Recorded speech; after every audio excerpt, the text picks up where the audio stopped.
भाग 3। विनका की चिट्ठी। कहानी। क्रिसमस से पहले की शाम थी।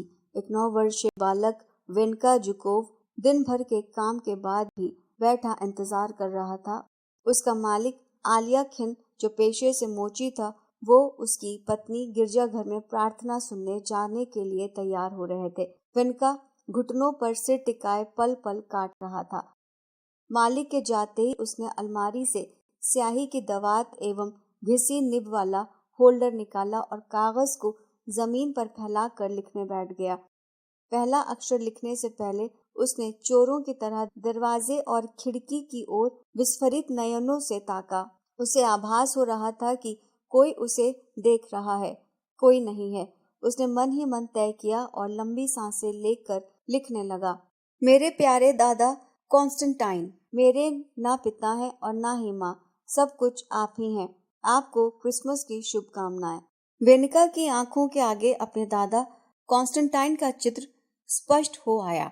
छोटा सा दुबला पतला 65 साल का वृद्ध, भेड़ की खाल का लंबा कोट पहनकर परिश्रम और चुस्ती से कोठी की चौकीदारी करता कॉन्स्टेंटाइन अत्यंत मुस्तैदी से कार्य में निमग्न, कर्मनिष्ठ, बात बात पर हंसता, लाठी ठोकता चौकन्ना कॉन्स्टेंटाइन। वेनका को लगा हो ना हो कोसों दूर बैठे उसके दादा इस समय चर्च के बाहर अपने बूढ़े साथियों से हंसी मजाक कर रहे होंगे। उसने खिड़की से बाहर देखा। रात अंधेरी थी, फिर भी घरों की सफेद छतें, चांदी से चमकते पेड़ और बर्फ की फुहारें उसे बहुत अच्छी लगी। उसके मन में हल्की सी खुशी की लहर उठी। प्रकृति की इस सुरमयता ने उदासी का बादल हटा दिया और वो फिर खिलने लगा। दादाजी, मॉस्को बड़ा शहर है। यहाँ सब प्रतिष्ठित लोगों के घर हैं, फिर भी सब सज्जन और सौम्य नहीं। यहाँ बहुत घोड़े हैं और शायद एक भी भेड़ नहीं। यहाँ पर किसी को भी समूह गान में गाने की आज्ञा नहीं है। यहाँ बच्चे वायलिन लेकर दिन भर नहीं घूमते। खाने को सुबह शाम थोड़ी सी रोटी मिलती है। रात भर मालिक का बेटा रोता है, वो मुझे सोने नहीं देता। मुझे बार बार उसका पालना हिलाना पड़ता है। मेरे प्यारे दादाजी, आप मुझे यहाँ से ले चलिए। दादाजी, यहाँ मेरी उम्र के बच्चे सुबह सुबह बस्ते लटकाकर स्कूल जाते हैं। उनकी माँ उन्हें दूर तक जाते हुए देखती हैं। उनके बस्तों में रंगीन किताबें होती हैं। मेरी मालकिन भी अपने लाडले के लिए चित्रों वाली कई किताबें लाई हैं। आप जब मुझे ले जाएंगे तो मैं भी स्कूल जाऊंगा। काश मेरी भी माँ होती, जो मुझे स्कूल जाते हुए देखती तो मेरी भी काया पलट हो जाती। वेनका की आंखों से टप टप आंसू गिरने लगे।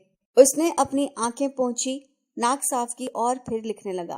दादाजी, मेरे पास जूते नहीं हैं। बिना जूतों के मैं बर्फ पर नहीं चल सकता। मैं गांव आना चाहता हूँ, पर रास्ता नहीं पता। आप मुझे ले जाइए। मैं आपकी सब बात मानूंगा। आपके लिए शोरबा बना दूंगा। मैं ईश्वर से प्रार्थना करूंगा कि मुझे गांव में ही काम मिल जाए, ताकि मैं आपकी देखभाल कर सकूं। प्यारे दादाजी, गांव में जब मालिक लोग क्रिसमस का पेड़ लगाएंगे तो एक सुनहरा अखरोट ले लेना और मेरे हरे बक्से में रख देना। मालिक की बेटी ओल्गा मेरे लिए अखरोट अवश्य देगी। वेनका ने लंबी सांस ली। उसे याद आया वो अपने दादाजी के साथ क्रिसमस पेड़ लाने जंगल जाता था। चारों तरफ बर्फ होती थी। जब कभी वह बर्फ में लुढ़क जाता तो दादाजी ठहाका लगाकर हंसते और फिर लपक कर गोद में उठा लेते थे।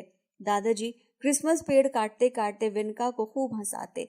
सहसा कोई खरगोश वहां से गुजरता तो वे चिल्लाते, विनका पकड़ो उस छोटी दुम वाले शैतान को। विनका दौड़ता, लुढ़कता और फिर दोनों की हंसी से जंगल गूंज उठता। दादाजी क्रिसमस पेड़ मालिक के घर तक लाते। वेनका के मित्र, मालिक की लड़की और दादाजी सब पेड़ सजाने में जुट जाते थे। उन दिनों उसकी माँ जीवित थी। वो उसी घर में नौकरानी थी। मालिक की लड़की ओल्गा वेनका को खूब मिठाइयाँ खिलाती। उसी ने वेनका को पढ़ना लिखना सिखाया था। जब माँ नहीं रही तो दादाजी ने उसे मॉस्को आलियाखिन के पास भेज दिया। एक बार फिर वेनका का जी भर आया।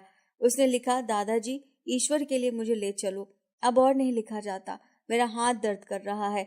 अब आपका इंतजार है। आपका पोता। वेनका ने कागज की 4 तहें लगाई, उसे लिफाफे में डाला और ऊपर पता लिखा, गांव को मेरे दादा कॉन्स्टेंटाइन के पास। वो बहुत खुश था। उसने पत्र को अपनी जेब में रखा और सड़क की ओर दौड़ा।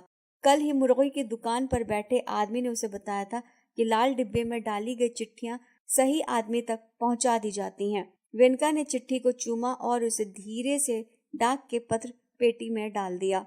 घर आकर वो गहरी नींद सो गया। उसे सपना आया चिमनी के पास खड़े उसके दादा अपनी उम्र के बूढ़ों को उसकी चिट्ठी पढ़कर सुना रहे हैं।